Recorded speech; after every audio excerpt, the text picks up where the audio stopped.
Starting now again. It's Andrea. That was like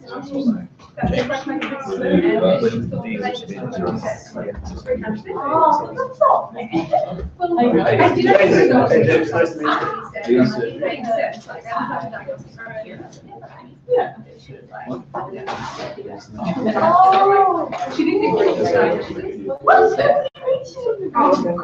No, that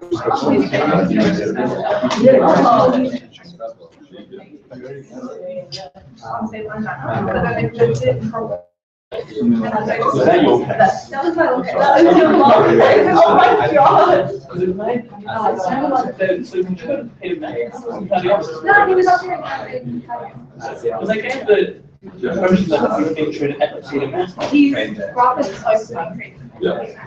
He was transferred. I don't know. He was getting his photophoresis. Yes. And then he got admitted for his chest pain. Yes. Right. And then they were trying to work out when I got all cases coming up in the session. That's how to work out how they would. Which I said he was actually transferred to did. cardiology. Yeah, I think so. I thought he had all the like attacks, but they gave no impression he was in problem. Whereas if he treated this is like a man. I spoke to him. I know. I'm not disputing your camera. At some point, you said it. At some point, you said, I want to explain the choice. I'll bring him over. I don't know. Just like sit on his room. I like it. Hello everyone, my name is Andre. We're testing live streaming actually today. We have a room full of people in Ballarat, so hi everyone to Ballarat, anyone else watching. So today, this is our second part of the Neuro series. So we have Dwyer, an advanced trainee with the Neurology team, who I've been working with closely, and today he's going to present on stroke. And if you guys have any any neurological complications, it's fine. Oops. Yep. And so if you guys have any questions, any issues with streaming, just let us know and we'll answer, okay? So thank you very much.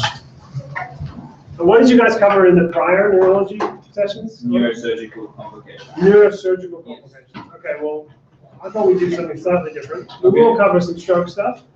Stroke is, a huge percentage of what we see in neurology, but it's not the most interesting, in my opinion, and in the opinion of many others. But what I thought we'd go through today to start with is some common neurological reviews that you'll all see, particularly the people who are about to finish their medical school training, what you'll see in the ED next year, and the common things that you need to be able to work up and explain to a neurology registrar or medical registrar or even maybe a consultant, so you have some idea about what the issues are. Okay? We could talk about managing people in Parkinsonian crises and stuff, but you guys are never going to have to deal with that unless you decide to do neurology training, which I would encourage you to do, but I don't think that's all that helpful for you at this stage, to be honest. And it might put you guys off neurology a little bit, but the vast majority of the things that I get called about are really not all that fascinating. We do get some fascinating neuroimmunological conditions, especially at this hospital, and some very interesting seizure forms that are behavioral rather than falling to the floor and convulsing. But the thing we get called most about is headache. So we're the headache doctors in the hospital, and that's a headache for us as well. Headaches are highly suggestive. I've just come from clinic. All of the patients in the clinic, all of my patients today were headache patients. Every single one. Because the general neurology clinic is just full of people with headache. And you see them and they say, yes, I had a headache 3 months ago. Why did you get referred to a neurologist to have a discussion about this? That's another conversation. But you will get a lot of headache, and you will see a lot of headache in your ED terms. Why? If you had a pounding migraine, you would come to a light-filled, noisy, smelly, uncomfortable place with bad food and firm beds. I don't know, but a lot of people seem to think that that's a good idea. Okay, so you see a lot of people who come through with headache. And the good news about headache is that we can help people with headache. The bad news is that most headaches are poorly identified. And they're really poorly treated, and they're really poorly treated by a lot of other doctors, in particular, not to single out GPs because they do the best they can, but they're really poorly managed with regards to medication. So, as it says here, everybody's had a headache.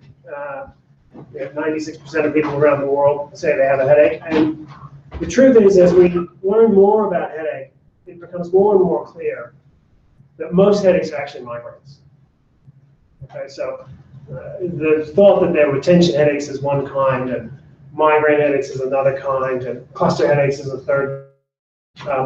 Those lines are all being blurred. In particular, the difference between a tension and a migraine headache is starting to evaporate, to be honest. And the key things you want to ask someone when they come to you with a headache, what type of headache it is, where it is, and what the features that go with it are. Because what you'll find when you actually bother to ask people those questions, most people will acknowledge that the headache has a pounding component. Right? That you actually feel it if they strain, if they try and open their bowels, if they run up a flight of stairs. Say, if you ran up a flight of stairs, would your headache be worse at the top of the stairs than the bottom? Well, that's a pounding headache if the answer is yes. And the vast majority of the time, it is. Every headache I think I've ever had is worse if I ran up a flight of stairs. And what that's indicating to you, that's selling you on the underlying pathophysiology of what a migraine, what we think a migraine is. And that's essentially vasodilatation of the blood vessels that course through your meninges. And as those blood vessels dilate, they stretch the meninges. They have pain receptors on them. You put more blood flow through that when you strain or run or do some exercise or whatever, and the pain gets worse. Okay? That's migraine. And migraine goes with, as you all know, not liking bright lights, not liking loud noises, and for reasons we don't understand, nausea and occasionally vomiting. Okay, so there's a real central activation when you have a migraine headache. It's much more common actually when you get down and ask people than true tension type headache, which is just a band-like headache across the front of your head. That doesn't go away, it doesn't get worse when you do anything, it's just constantly there. Well, not many people actually sign up and say that that's what they've got when you actually get down and ask them. Okay? And that's good because migraine headache is probably easier to treat than tension headache because there's many more medications. And tension headache lies in that netherworld between neurology and psychology. As an interesting aside, when you do neurology training in Germany, you have to do a year of psychiatry as part of it because there's such a close link between the brain and the mind. And you end up learning a lot of psychiatry when you learn neurology. But tension type headaches got a lot more to do with being stressed, being angry, having excess muscle activation in the muscles in the back of your neck, and you get a tension type headache. Then there's a rare series of cluster type headaches that are usually hemicranial, only on one side of the head. You guys won't really see many of those. They have remarkable response to some medications. But if you see someone who comes in, they say, I only get the headache on one side, and my face goes red on that side, and my eye starts watering, and they're a man, well, they've probably got a cluster headache. If they're female, they've probably got hemicrania, either partialis or continua. The good news is that responds really well to indomethacin, and people don't often get great satisfaction with headache patients when it just melts away, but it does with those sort of headaches. Of course, there's some sinister headaches that you need to know about. And the one that you'll really get asked about in ED, and the one that people will ask you to know about and not want you to miss, is the subarachnoid hemorrhage, which the neurosurgery doctors may have spoken to you about as well. Now that's, of course, a thunderclap headache. But it's got to have that history of thunderclap. And I get called about it all the time. Should we scan this patient? Should we do a lumbar puncture for this patient? But it's got to go from 0 to 100 in a second. It can't be a grumbling headache that then got really bad and was like a thunderclap. And if you suggest to people, oh, was your headache like a thunderclap? They're like, oh, yeah, it was. And then the next thing you know, they've graduated to having a thunderclap headache because you've planted the seed. Right? So it's got to be a headache that goes from 0 to 100 instantaneously from a pain-free state. And almost always comes with some neurological deficit, right? Okay. often devastating, sometimes fatal. You can have a little tiny sentinel bleed from an aneurysm. It just pops a little bit. You're lucky if you get that. They'll get the serious headache. They won't really get any neurological deficit, and they need an urgent CT angiogram, and they need a lumbar puncture. And if they don't want the lumbar puncture, they probably haven't had a subarachnoid hemorrhage. Because someone whose headache is that bad, they're so terrified, they'll sign up for a lumbar puncture. Okay.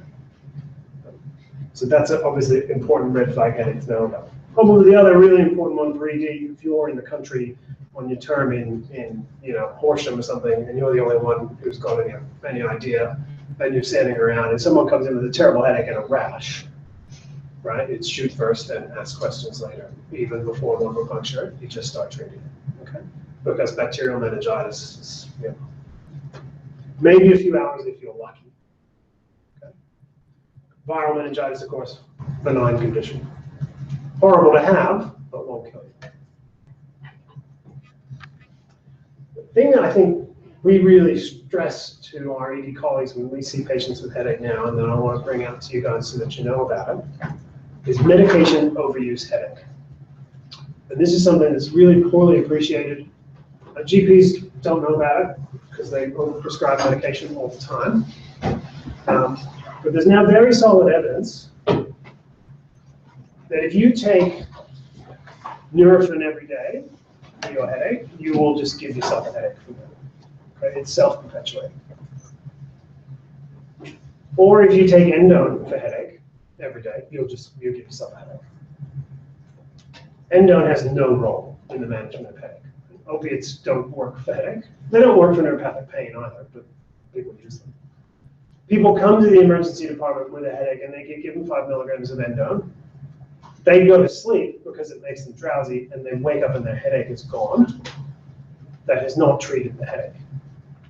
Most people, if they have sleep, the headache gets better. That's the natural history of headache. It usually resets itself overnight. Come back the next day, headache's gone. That does not mean that that's the right treatment. Okay? It's certainly not the right treatment long term for people who've got persistent headache. Because you will do your patients a real disservice by winding them up with a really bad medication headache, and then you're kind of stuck, right? Because the patient says, how can I stop taking my Nurofen or my Panadol Plus? I've got a terrible headache. And you got to negotiate with them and step them back, walk them off the ledge, usually with some infusion medication, often in the short stay unit or even on the ward while you unwind someone's medication headache. Okay. So chronic headache needs chronic headache medication, not chronic painkillers, and that's a real distinction. Okay.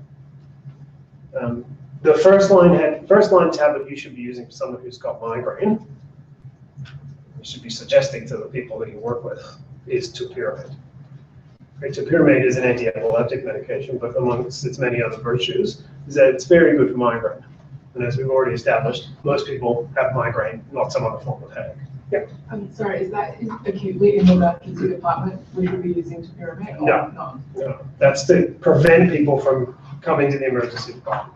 The emergency management of a migraine, which is a tautology, because a migraine is not an emergency by definition, right? But the emergency management in the department of a migraine is usually just IV fluids and some anti-nausea medication, because a lot of migraines just wound up by being dehydrated.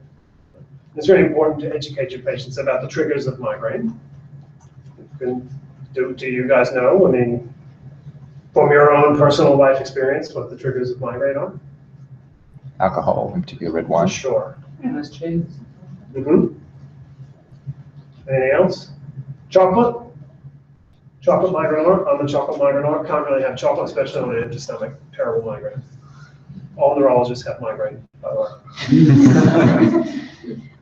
Other things, sleep deprivation is a real one. Dehydration. So you got to warn people, like if you go out all night, drink alcohol, get dehydrated, you're likely to get a migraine the next day. And so many hangovers are probably migraine is component too. So the other medications you can use some steroids to wind people back from a migraine. if you have a patient who's educated, they can have some reliever medication as soon as they get a migraine.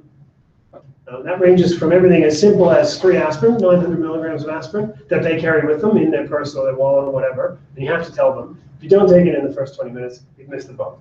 You've got to have it as soon as you get that aura, if you have migraine with aura, or as soon as you get the pain of a headache, you got to take the tablets. So 900 milligrams of aspirin, 2 Nurofen, 2 paracetamol. Now you'll note Nurofen's got a role in the acute management once as a single shot for getting rid of a migraine, but not constantly. Or there are specific migraine tablets, triptans, the triptan class of medication, Xandomigrant, and they can swallow a few of those, up to 3 or 4 in the first couple of hours to try and terminate a migraine. It's got varying levels of efficacy. For some people, there's even an intranasal spray now, and that's a really fast absorption of triptan, and that's quite helpful. Okay, but we're probably not putting people on enough medication to prevent them from having migraine. If you've got a migraine that debilitates you from your day-to-day activities more than once a month, you should be on a preventive medication. Okay, that's a fair gold rule. Okay. And if you're having more than 2 or 3 migraines a month that debilitate you for more than 2 or 3 days each, you've met the diagnostic criteria for chronic migraine. Okay. And then you should be on preventive medication and also probably carrying some of that emergency relief medication. Okay. So try and prevent people from coming to the ED. It's just like the golden rule for everything, as you'll discover. Anything not to have to go there. But try and prevent them from coming with a headache, because it's not good for them, and to be quite blunt, it's a waste of resources. I think we probably covered most of these things.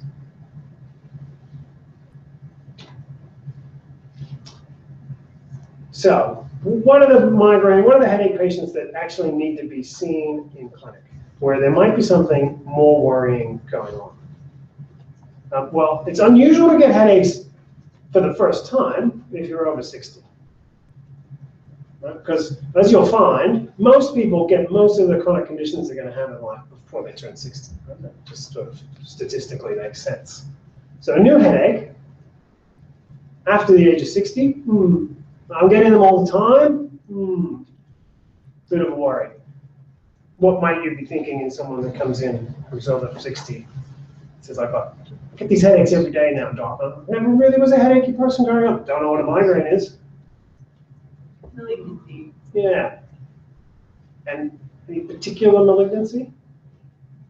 Like a macellation in the brain. Yeah. And do you know a feature of a headache that goes with a space-occupying lesion in the brain? Feature you can ask someone, specific thing they'll tell you about that headache. It's got a particular character. Morning headaches. Yeah. And in particular, a headache that wakes you up. That's very different from waking up with a headache. But a headache that wakes you from sleep is not good. They need a scan. Okay? That's for sure. A headache that wakes you from sleep is a red flag. And then a headache, of course, that's just completely out of keeping with anybody else's regular headache. You should probably think about sending them home. Progressive headaches that are just getting worse over time, a history of cancer, because, of course, there's many tumors that are trophic for the brain and will present for the first time. The primary will present with a brain met. Then you do a brain biopsy, and it turns out it comes back as an adenocarcinoma. It's from a gland, it's from a breast. So you see that all the time. Of course, rash, neurological deficit, other funny things. Having had a head injury, particularly concussion, where someone's lost consciousness, if you knock yourself out, you must have a scan. And they can have a persistent headache, a chronic headache that is caused by that concussion that lasts for. I had someone on the ward a few weeks ago. He knocked himself out drunk 8 months ago, and his life has been ruined by chronic headache. It's been compounded by chronic endone and indomethacin use. We had to wind him right back. And then very anxious despite reassurance, yeah, I guess so. But, a lot of people fit that category. Do I need to scan my patient? Get asked this a lot. I mean, almost always the answer is yes. If you're worried enough that you call me, then just scan the patient. Okay? because you've asked the question, right? Now it's in the notes. Did the patient didn't know? We said didn't need a scan. Send them home. Just if it's enough to pick up the phone and call someone, you should probably scan them. Also, the dose of radiation from a CT of the brain is really quite low. It's not like a CT of the chest, which is a lot of rays. Right? You can have multiple CTs of the brain and not really cough a lot of radiation. The brain's protected by a nice hard skull. You don't cough the thyroid because the radiographers will window the scan so that the glands in the neck and the thyroid are not irradiated with the scan. And there's a few occipital lymph nodes in the back of your head, but there's really no other glands in your head to worry about. Okay, lymph glands in the area. So yeah, if you think the patient's, you want to have a conversation about it, just scan them. If you're going to scan them, don't call someone until you've scanned them, particularly in the middle of the night. Oh, I'll put the phone in. How do you know it's not a subdural and you're calling the wrong person? So wait till the scan comes back, because unless it's a subarachnoid hemorrhage, there's no other headache in the world that's urgent enough to call someone before the scan's done. Okay. Other common pitfalls, medication overuse. I just can't restate it to you guys enough. Blaming headaches solely on stress. I remember being a medical student and I was told never accept bad luck as a diagnosis, and never accept stress and functional problems as the cause for someone's presentation until you've done all the investigations. Okay. There are some people who you will walk in and they just give you the crazy vibe as soon as you pull the curtain back, and you just think, this is 40 minutes of my life I'm never getting back. I want to get out of here. They think they're crazy. I think they're crazy. They're making me crazy. It's a grim situation, but that's how you miss things.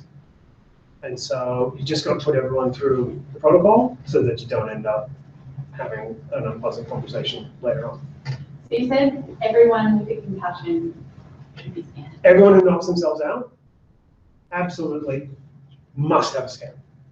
And really anyone else who just has a bad head knock, just scan them. Because well, you tell me why. There's a You want to exclude subdural or extradural. extradural, right? Liam Neeson's wife, right? The actor from those terrible movies I only ever watch on planes. His wife had a skiing accident. She was fine afterwards. Went home, had a glass of wine, died, right? Extradural. Okay? So, you know, oh, but I don't want to expose them to radiation. Oh, but I don't want to die of an extradural. In your clinical experience, have you seen any Extradurals? No, because anyone, many people are good about this, and the neurosurgeons absolutely insist on it. It's a neurosurgical problem, not a neurological problem, but they absolutely insist. If you call a neurosurgery registrar and you haven't scanned the patient, hold the phone back, because you're going to get blasted for that. Okay? So just have an adult conversation once you've done that. Okay? Because you just need to rule out 2 or 3 catastrophic things: that they haven't had an peripheral hemorrhage, that they don't have an extra or subdural, and that they haven't, you know, hemorrhage the pituitary or whatever for the visual disturbance they've done. So you must just. Is there anything you can say, well, the answer probably didn't mean is there anything that you can do on examination to rule in or rule out? Clearly there's You can rule in. Yeah. Yeah. So the obtunded patient with a blown pupil, I'm pretty sure they're herniating their uncus because they've got a lot of blood in their cranium. There is an exception to that, and I've seen it done. I got asked to come and see the patient, and he's a cyclist who'd been in a cycling accident on his way to work. I came to work in the morning, like, seen him resus 2. I went in and pulled the curtain back. He's tubed. Oh, God, this is bad. I'll pull his eye back. Blown pupil. I said, oh shit, blown pupil. He goes, and he was GCS, well, he wasn't 15 because he had a tube down his throat, but he would have been otherwise. And he had a blown pupil. Why? You have a Horner syndrome? Good thought, but no. Someone put atropine in his eye exam. Better thought, but no. We're thinking dumb here, dumb, step back. This is people rushing and not actually examining the patient. You got a fake eye. No, this was a real eye. He was high. No, there's only one eye. One blind pupil. So he'd had an injury to his anterior chamber, and he'd smashed his ciliary ganglion, and he'd lost parasympathetic control of his pupil, and he had a cranial injury to the front of his face, and his pupil was blind, and he was fine, and he was tubed, and he was awake. They felt pretty bad about that when they worked out what was going on. So, and intubating someone is not a benign thing to do to them, right? It's not without risk. And yeah, this guy had a rapid sequence induction for a facial injury. So bad things happen when you come to hospital. Okay, that's enough about headache. Guys, half an hour on headache. It's way more than I thought I understand. Epilepsy. Everyone's got a smartphone, right? On them? So take it out. So I want you to go to YouTube, because this is one of the single most important things I can teach you today. It's going to be this. And I want you to go to YouTube, and I want you to Google, or put in YouTube search bar, Syncope Convulsions. Hopefully we don't crash the YouTube server by all demanding the same video simultaneously. And then the video you want is called Josephson Syncope Convulsions. I have it saved on my phone. I use it that many times and show this many people this video. Right? It's a really cheesy video from the 80s of German medical students hyperventilating.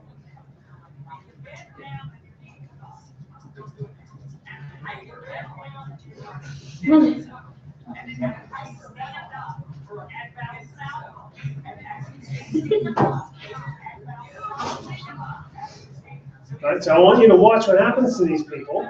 Right, they hyperventilate, make themselves super confused, and then they bounce out, they block all their cardiac return, and they pass out.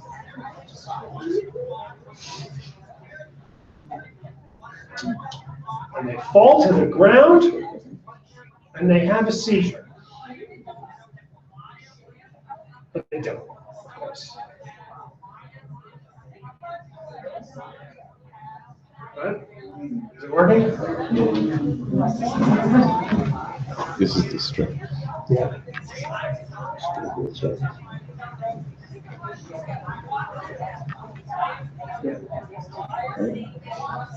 And they give these little twitchy, jerky movements.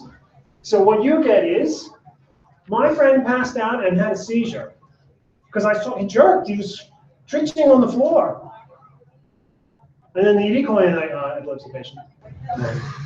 No, they're not. They're a 19-year-old. Otherwise perfectly well, never had a seizure before in their life, normal scan, normal bloods.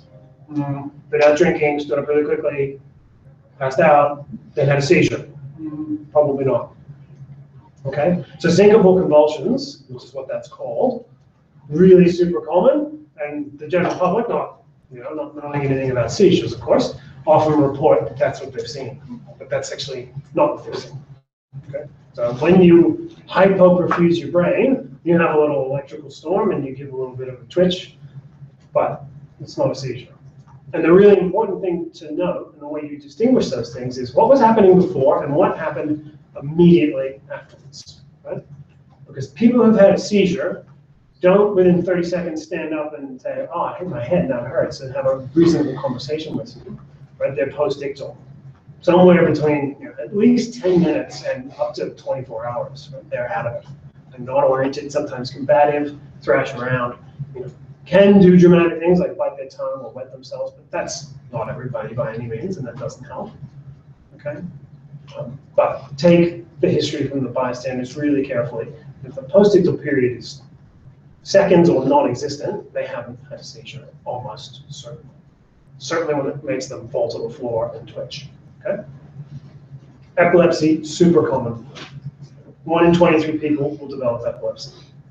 And that's really backloaded towards the older part of the population. As you get dementia, then your brain gets holes in it, and you have poor connections, and amyloid all over your skull. You start to misfire, and you have aberrant electrical circuits, and you get epilepsy. So don't be fooled by an older patient who comes in for a seizure for the first time, who's got a really strong cardiac history. They probably haven't had a syncope convulsion. They may well have had a seizure.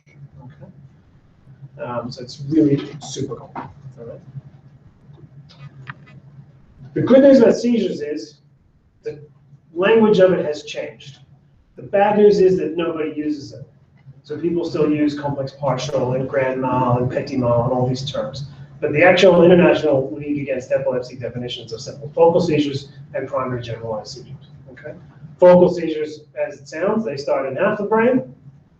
Primary generalized seizures start in both hemispheres simultaneously. Okay? That's the real takeaway message that you need to have.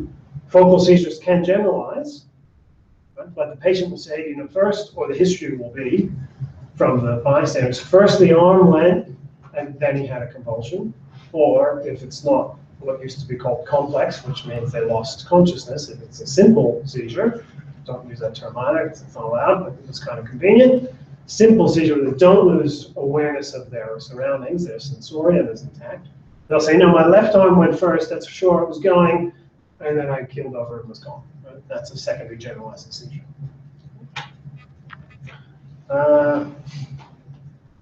And the side of the focus determines what you get. Okay? So the side of the focus will be the thing that goes first. And if you can get the history, it's really helpful because it'll help you localize where to look on the scan, and the MRI scan that they're eventually going to have, to localize where the seizure is. Special category of seizures, of course, being the temporal lobe seizure that often presents in a funny way. It's not a generalized seizure where they fall on the floor and do dramatic things. People will walk around, be confused, talk funny, do purposeless activity, play with things. Can last 45 minutes, an hour. Not uncommon at all, and that's a temporal lobe seizure. Those are the types, sort of been through that, but the aura, the simple seizures, the ones that generalize, are focal to start with, and then the ones where you fall on the floor, tonic-clonic seizure, but also just global loss, just speech arrest, where you just zonk out for seconds at a time. See it a lot in adolescents, right? 14, 15-year-olds just having breakfast, right? That's juvenile myoclonic epilepsy. Okay, they often give a little twitch when they do it. It's a dangerous condition, and it's dangerous because it can kill you in and of itself, of course, and I'm sure you've heard of sudden death in epilepsy. Every year, there's a few, probably 100 people in Australia that have a seizure and just die from it. We don't know why. It's no worse than any other seizure they've ever had, but they just keel over and die. But it's more the effects of what epilepsy does, and in particular, the fetters it puts on their life. That is both the sort of morbidity and in many people, some patients anyway, the mortality factor from it. Do you know what the number one thing that people will tell you, what they will complain about when you give them a diagnosis of epilepsy? There's one thing that they really, really hate hearing. Yeah. So when you have a commercial truck driver, as I have had in the clinic, and you say, buddy, you had a seizure, but he can't drive for 2 years, at least. Commercial truck, 5 years probably, right? But they mortgage these trucks, that they're all in finance, they're financed to the hill. They're financially ruined by this diagnosis. So it's a big deal for them.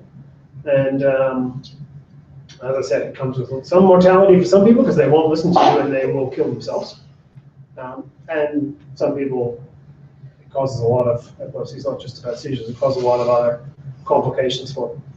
It's got a lot of psychological issues as well. Epilepsy goes hand in hand, not only with sexual dysfunction, although that's certainly very common, but also depression and loss of participation in society. Our society is so car-focused. If you can't drive, it's not just people who drive commercially for work. It's people who need to drive to work. Some guy, I had a patient recently, he was a painter, like a house painter, and say, how am I actually going to work? I need to drive to each of the sites. So, can't I take the paint cans on the tram? Right? So it's a real impact on them. From your perspective, I think the things you need to know when you're in the emergency department and you've got someone with epilepsy, and you speak to one of us, we say, okay, it may have been a seizure, they can go home. Right? Not everyone who has a seizure needs to be admitted to the hospital by a long way. Okay? But you need to give them some advice. Okay, in addition to not driving, which is just absolutely forbidden. And the easy thing about that is, and you can say it in all complete honesty, as I do, I don't make the rules, and I definitely don't enforce them. Vic Roads makes the rules, or whatever state you're in, the driver licensing authority has the rule book on that. But I do write in the notes what I've told you. And if you don't follow that advice, if you don't follow those rules, there'll be consequences for you if something happens. The number one thing is you're not insured anymore. So your insurance contract is gone. Right? When you've got epilepsy, the insurance company will laugh if you try and claim from them. They would love it. If you hurt someone because you've driven after you've had a seizure, you'll likely get a custodial sentence for that. Right? So the law and the police take a very dim view of people driving who've had a seizure when they've been told not to and they kill someone. And of course, those things have happened. Like, not rare, but definitely happened. Not only has that happened, neurologists who have not told people that have been sued themselves, right? And had criminal prosecutions brought against them from things that have gone bad. Right? So it's actually pretty serious. In addition to the driving stuff, though, there's other simple things in life that you really shouldn't do if you've had a seizure, at least until it's under control and you're either on some medication or you've been worked up and it's actually worked out that you don't have a seizure, which is probably still the majority of people who come in having had one seizure. It's probably still not going to be epileptiform by the time you get to the bottom of it. Until such time as they've seen a neurologist and they're told that, all the rules apply. Okay. The things you really need to warn your patients about: no swimming. And this is all from experience, right? Because people have drowned. Okay? No baths. No baths by yourself, anyway. Because people drown in the bathtub. No ladders. No, climbing up things, changing lights, all that sort of stuff. And the other one, that I now tell people only because I read about it, and it's kind of a macabre sort of thing to have to tell new mothers, but we see quite a few new mothers have seizures because it's, for some reason, quite epileptogenic having a child. Stresses on the body and preeclampsia, eclampsia, particularly patients who've had hypertension. They cannot bathe the baby unsupervised because people have had a seizure bathing above drowned. So the impacts on someone's life when you tell them that they've got epilepsy, pretty hardcore. There's some famous quote from an old dude in medicine, Osler or someone. It's something along the lines of, paraphrasing it, it doesn't matter who you are or what you've achieved in medicine. No one enjoys it when a patient walks into the consulting room and says, "Doctor, I've got dizziness." Dizziness is everyone's worst possible symptom. But if you establish some ground rules with your patients, it's important to do that with dizziness straight up. You can not get stuck in the weeds and work out a few things. This is also the part of the talk where we start to talk about stroke and TIAs, because there's some mimics for that.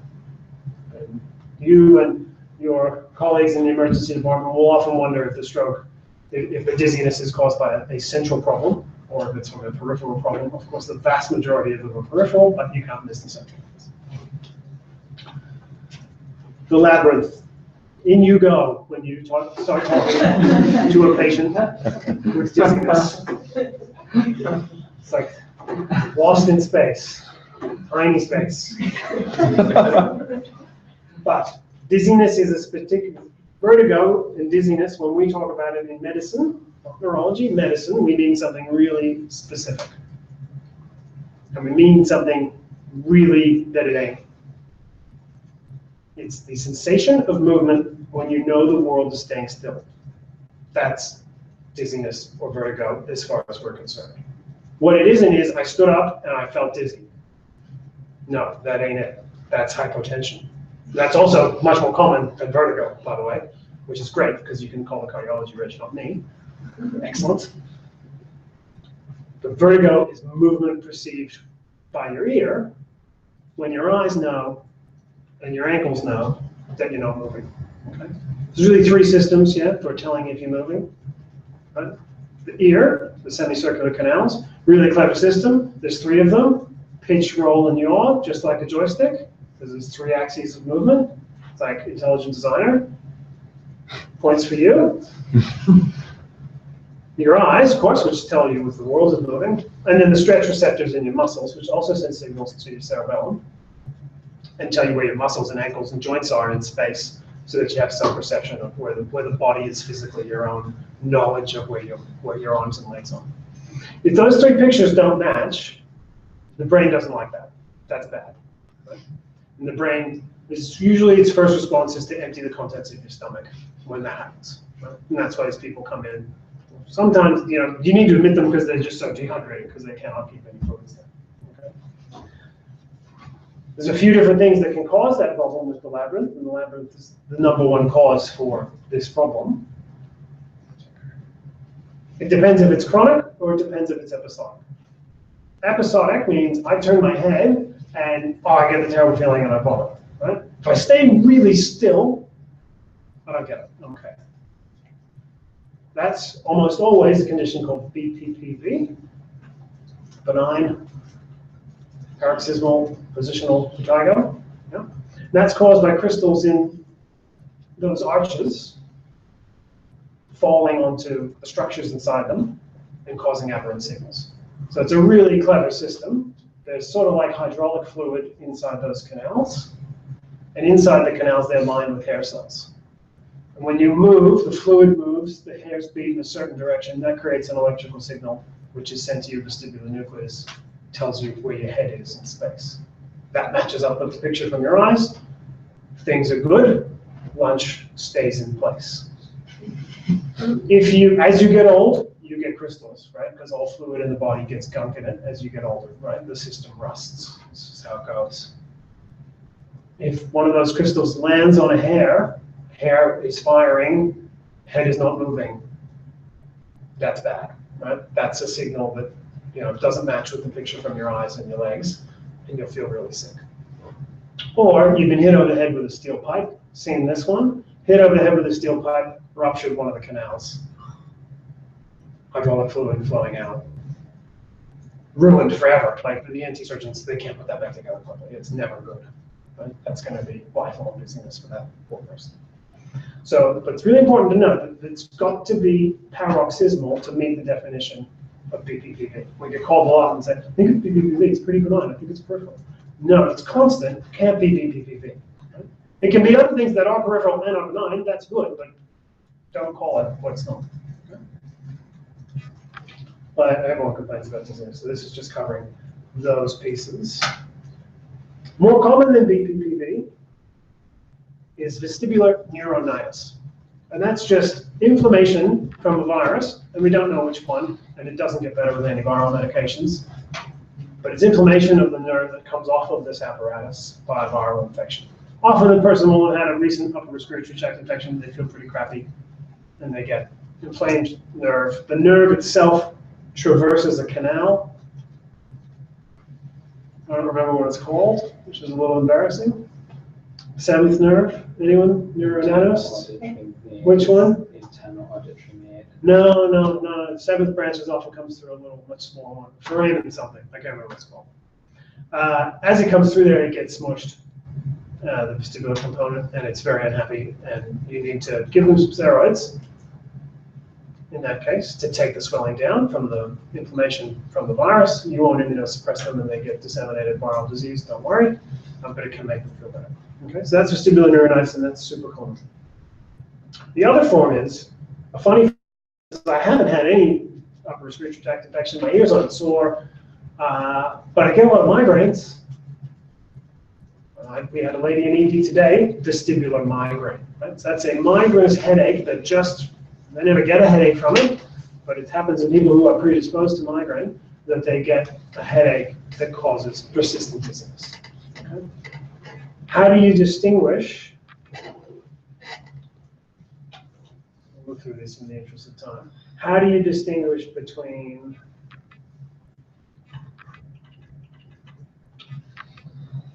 a central cause and a peripheral cause? This is a hint. Any takers? Dixhole factors. That's part of it. It's not the complete test. The Epley maneuver. Epley maneuver is related to the Dix-Hole-Pike maneuver, and it's the curative step once you've had a Dix-Hole-Pike that's positive. Right? It's parking the crystals. You don't have to do this. You can outsource this to the physiotherapists. They're better at it than we are. Right? But that's the curative step. Now, there's a few other things that you can do before you. Some physios here who've like done heaps of, yeah, exactly. Yeah. Good, yeah, so if you know how to do it, don't ever volunteer that. Like, don't tell people that. Because as well, physio should do it. Yeah, that's good. Never tell people what you did before if you had a prior career.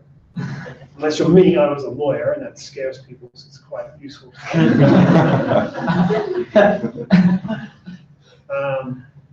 Some other things. There's a really good paper on this, and if you Google it, it's be quite one of the few things that'd be worth reading before you, those of you who are about to finish, start working and do your ED term. HINTS plus, HINTS plus. And it's the head impulse test, skew deviation, the plus is the hearing loss, right? So in addition to Hall-Pike, of course. And if you've got all of those things positive, except the plus, hearing loss is a red flag for central cause. It's almost certainly more sensitive, they showed in this study, than an MRI scan for a stroke. More sensitive at eliminating a central cause. So you guys know what the head thrust test is? See one? So you ask the patient, look straight at my nose, which is easy for those of us with large noses. They usually can comply. Straight at my nose, and quickly turn their heads from side to side. And if they've got problems with their vestibular system, as opposed to the brainstem, as you move their head really quickly, they get a jerk in the eyes. There's a little beat of nystagmus as they correct to come back, because basically their head gets ahead of where their ear is, and there's a delay in catching up, and they give a little saccade, a little beat of the eyes, and that's a head impulse test. Okay. Test of skew is when you lose the ability to track both eyes, don't track properly because the tone being sent from each ear to keep the eyes in the same position is lost, and one flicks up. You cover one eye, the other eye flops down. Test of skew.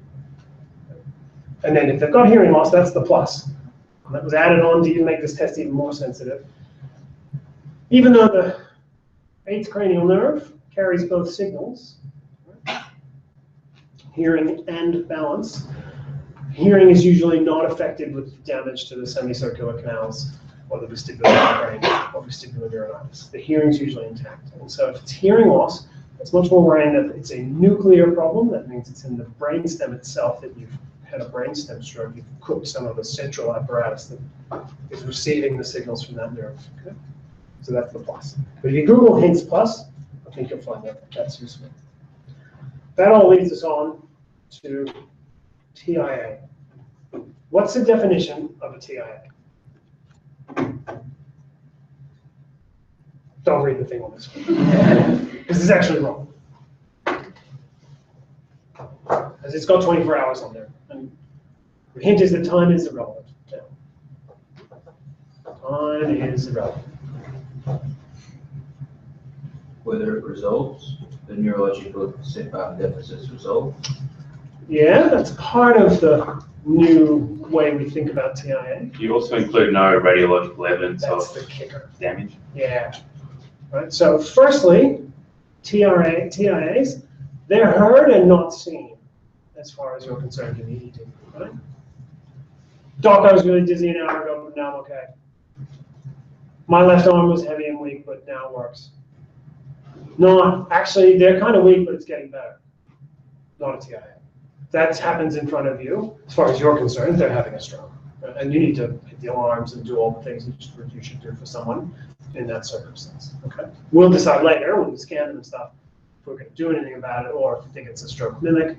Right? But a TIA should be like a child, or the opposite of a child. Right? Heard but not seen. Right? Way to think of it. I might say that to the ED people. It's quite useful for them.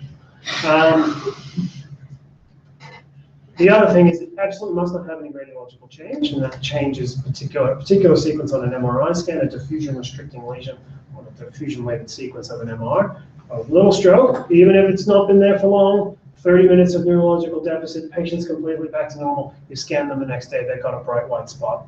They've had a stroke, not a TIA, even though the symptoms lasted much less than 24 hours. So important to sort of change that because of what TIAs herald for someone, right? And the reason we care about TIA is not because they've had, a numb face for 30 minutes, because no one's going to get too excited about that. But because of what TIAs lead to, right? Because of this line here, 20% will have a stroke within the next 90 days, right? So that is your warning sign that stroke is on the way. Okay. Okay, someone who's having TIAs, right, they've got underlying structural problems. They've either got carotid atheroma, big plaques in their neck that are going to come off and block a blood vessel. They're in AF, and they don't know it. Then you do an ECG, and you get sinus rhythm. Doesn't matter. Once in AF, always in AF, okay? As far as stroke doctors are concerned. Cardiologists, they need to put kids through private school. There's a lot of money with cardiac ablations. It's a good money spinner, closing PFOs, also very good business, no evidence, doesn't matter. Once in AF, always in AF, okay? But you really want to intervene for these people because you can stop them from coming back and having a giant stroke that they don't walk away from, right?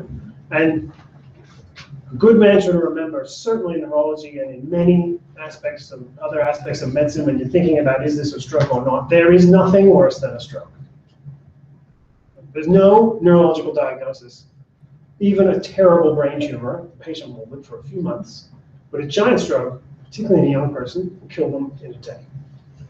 So there's nothing worse than a stroke, and not saving someone from having a stroke is a shootable offense. Right? So you really want to try and intervene for these people. And the good news is, for the vast majority of people, the intervention is really easy and safe. Okay? Because if the patient comes to you and you think they've had a TIA, they have a scan, there's nothing on it, it sounds pretty real, and they're pretty historian, and someone was there that saw it, and it's got all the hallmarks. What do you do for them? It's the medication that you put them on. It's cheap. Depends on the cause, but warfarin for you think AF, necrotin or aspirin?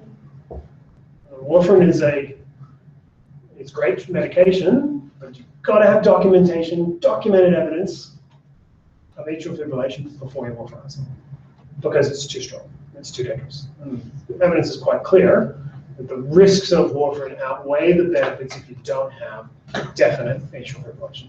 Okay? It's much simpler than that. It's 100 milligrams of aspirin. That's what you do for these people. And you put them on a high dose of a statin, 80 milligrams of atorvastatin, 40 milligrams of rosuvastatin, whatever the maximum dose you think they and their liver can tolerate. Because, well, why? Stabilize the clock. Yeah, very good. Stabilize plaque. The medication is to stop people from developing atheroma, right? Of course, it stops. When you get endothelial dysfunction, you lay down carbohydrates and cholesterol into your blood vessel walls, gets in between the intima media, spreads out, the gets narrow, eventually breaks off. Why would putting someone on a statin help that? Like the horse has already bolted, they've already got carotid disease. And the reason is that it actually, reasons don't really know, stabilizes the plaque and stops them from sharding off more. Hard, rock hard bits of calcium into the fine vessels of their brain. And that's really important because thrombolysis, the great innovation in stroke in the last 15 years, and the bane of my existence. That's why I had to come to the hospital at 2:30 last night to try and give it to someone, right? 15 years ago, I just rolled over and went back to sleep. Now, I'll have to come in and save these people, right? But thrombolysis doesn't do anything for carotid plaque, right? Thrombolysis breaks up clots, but it's not Drano, it won't break up calcium. Okay? So you really want to stabilize that plaque. Okay? You really don't want to miss helping someone who's having a TIA by putting them on aspirin and giving them a statin. How much does that reduce their risk by? Not much, 30%, 40% per year. How much does warfarin reduce someone's risk by? 70% per year. What's the risk of having a stroke if you're in AF and you have nothing? 1% per year. Right? You're in AF for 15 years, which many people are. Some know they're in AF. You know, 15% lifetime risk of having a devastating stroke. That's seriously dangerous. That will catch up with you eventually. Right? The numbers will run out. Okay. So really important that you don't miss people that are TIA. You refer them to us, get them the stuff that they need. The only thing they need urgently is an aspirin and a statin and an ultrasound to look at the plaque in the neck. Okay, because the plaque in the neck can be operated on and removed by the vascular surgeons, and that's a curative procedure. Okay? Depending on some criteria for how much plaque there is, what degree of stenosis there is, and how long the patient's likely to live. So the guy with metastatic pancreatic cancer who has a stroke and has a really tight carotid stenosis, you don't need to fix him. He's not going to live for more than 5 years. You've got to have a 5-year survival to benefit from the surgery. Okay?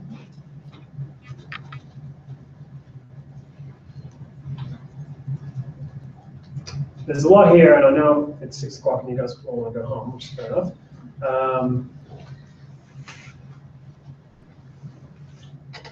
I don't think you need to worry about where the stroke is and what sort of symptoms it gives you, because you'll know enough when you see it to order a scan and speak to one of the stroke doctors. And we'll make the decisions about what to do with thrombolysis or not. As says here. Everyone should get 100 milligrams of aspirin. Okay? Don't need to load them to 300. It's not cardiology. Some places do that, but there's no evidence that that's any better. And if you've had a big stroke, a big ischemic stroke, that's likely to bleed as well. So giving them 300 milligrams of aspirin is potentially dangerous. Of course, you don't give them the aspirin until they've had a CT scan, right? Because if it's a hemorrhage stroke, no one's going to thank you for being quick. Okay? And the number of GPs who sent people to us, well, this guy came in my rooms and he was really weak, giving him some aspirin and I'm sending him to you. Ooh, that was brave. No. The vast majority of strokes are, of course, ischemic, not hemorrhage, but both do certainly happen. I guess just to end on, I'm sure you guys know all about secondary prevention and getting people's cholesterol under control, starting them on the antiplatelet as we discussed. Anticoagulation for the high-risk patients who've got atrial fibrillation, warfarin, or one of the novel anticoagulant drugs, but not in one circumstance. Who can't have novel anticoagulant drugs, the new drugs, dabigatran and apixaban? People with valvular disease? People with valvular heart disease.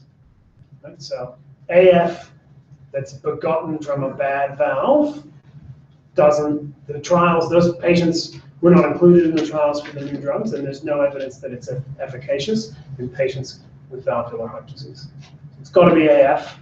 It's got to be regular way AF, in which in the vast majority of people is hypertension and remodeling of the atrium, stretches the pulmonary arteries. Pulmonary arteries have got the electrics running over them that control sinus rhythm. You flip into AF. Okay. The last thing I want to tell you guys, though, it doesn't really matter what role you go into in medicine. You'll probably encounter this if you're a surgeon, if you're a gastroenterologist, if you're a cardiologist, if you're a GP. This question will come up. You will have a patient who's in atrial fibrillation who needs something else done. Right? Who needs a colonoscopy? Who needs a tooth out? Who needs, a perianal abscess excised? Anything, but they're in AF. You must bridge that patient from their warfarin or their novel anticoagulant with cloxane. Okay? We see it 2 or 3 times a week. someone who's having a colonoscopy who comes in with a left MCA stroke, they can't speak, and they're devastated. Some of them end up going to a nursing home, and it's game over. Okay, and the 1-year survival of someone with a dense left MCA stroke, not good. Okay? You don't want to die for your colonoscopy. Okay, not suggesting that those procedures aren't important. Things when you're in AF, but it's really important that you bridge those patients. There was a New England Journal trial last year, showed no benefit from bridging patients with Clexane. But the inclusion criteria in that trial was such that they were really healthy patients with low CHADS-VASc scores, not reflective of the septuagenarians and above that you will all look after mainly. So if your patient's going for a procedure, either ask the neurologists what you think we should do, or just cover them with Clexane, therapeutic Clexane. Okay. The line will be closing in 5 minutes if you wish to borrow. Thank you. Oh, we good? Okay, that's my last message to beseech you guys, because you can really, really save people from a devastating outcome. And remember, nothing's worse than a stroke. Okay. Any questions, guys? Just quickly, so someone presents with a stroke and you have to decide whether it's hemorrhagic or ischemic, but you do the scan. How do we actually treat hemorrhagic stroke patients? Yeah, very good question. There's not a whole lot you can do for hemorrhagic strokes. We are participating in a trial here at Royal Melbourne, in a trial where people come in with a hemorrhagic stroke and we can actually see a bleeding vessel on their CT angiogram. So they get a regular CT, hemorrhage. Normal course of business, you just stop and say, okay, it's a hemorrhage. Let's just blood pressure, right? We want them lowish, not super low, but lowish to try and, I mean, it's a fig leaf, right? To try and help in some way, make us feel like we're doing something. But now here at Royal Melbourne, if you meet certain inclusion criteria, you'll get an angiogram as well. And if there's a thing called the spot sign, this trial is called the spot trial, and that shows a little dot where that's, the theory is that's the actual bleeding vessel that's ruptured. We give transexamic acid, which is used by the obstetricians and gynecologists for hemorrhagic bleeding after delivery, to see if there's going to be any benefit from giving this to people to try and clot off that bleeder. A very involved and expensive trial was performed using factor 7, recombinant factor 7, costs an absolute fortune. Novo Nordisk bet the company on it. They thought, here we go, something other than diabetes. Thank God, it's so boring. No cigar, didn't work. So we thought, let's take a 50-year-old drug that's really cheap and see if that works instead. But at the moment, the correct therapy, the medical therapy that has some fig leaf of evidence is just AIM normotension. Okay. So can you tell us what the results are looking like with that trial? No, I have no idea. No, it's pretty slow to recruit, to be honest. It's hard to get people in because not that many patients who come in with a hemorrhage have a spot sign that we can actually see and treat. Yeah. We'll have to eventually expand it and say, let's just try it in everybody because I think there won't be a signal, is my gut feeling. But most of the bleeding that you see on a scan is also stopped by the time you see it, right? So it looks terrible. The families will freak out and they often ask you, what are you going to do to stop the bleeding? It's like a bruise. It stops bleeding. It's just the damage that's been done. Anything else, guys? All right.